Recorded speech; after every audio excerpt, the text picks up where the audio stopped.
Velkommen til Scottish 2018, video 18. I dag er det den 5. begyndervideo ud af de 6, vi vil lave. Og vi starter som sædvanligt med lige at repetere det, vi lavede sidst. Og det var, at vi faktisk fik lavet 2 chassé og 4 totrin.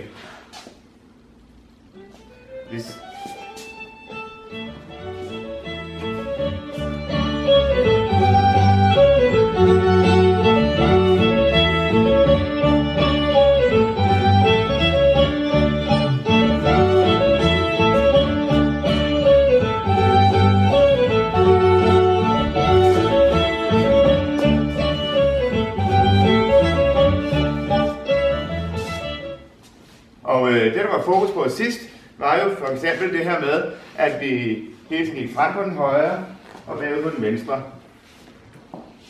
Og at vi flettede fødderne og rullede på højre fod fra hælen over på tåen. Ja. I dag skal vi vende tilbage til noget af det, der var i en af de allerførste videoer, nemlig det her med at svigte, at få nogle underdelinger ind i skottistansen, og det gør man jo med sine ankler og sine knæ. Og det hjælper faktisk rigtig meget på rotationen, hvis man kommer op og laver de her underdelinger. Fordi det er op på forfødderne, man kan rotere bedst. Man roterer ikke særlig godt på flad fod. Så prøv at lægge mærke til, at nu overdriver vi lige de her svigt underdelinger.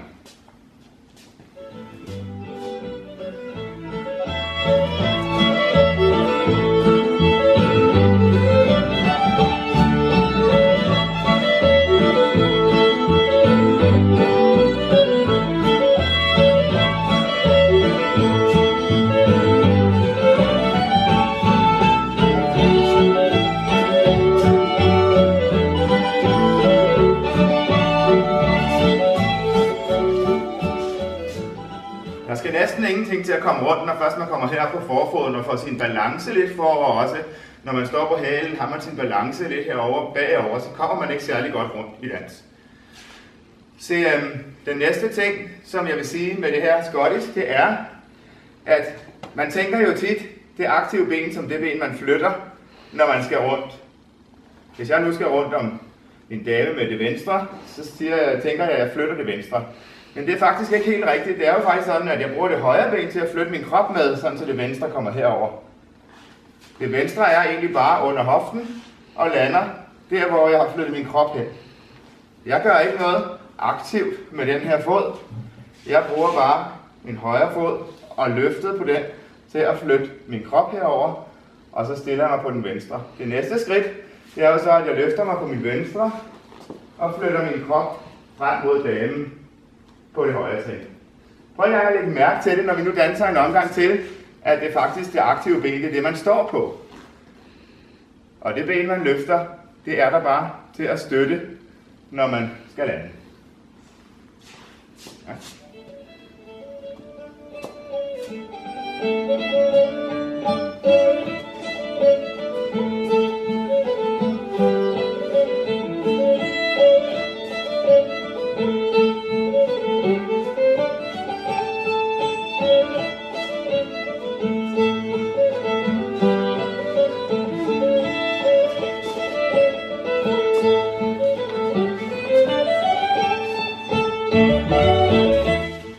Det betyder faktisk også, at vi har vores balancepunkt lige over fødderne. Vi har kropsvægten lige over fødderne hele tiden. Hvis jeg gør sådan her, så flytter jeg min fod ud af min ligevægt.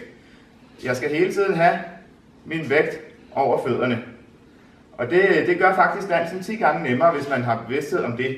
Vi viser det lige faktisk en gang til, så kan I lige studere det nøjere.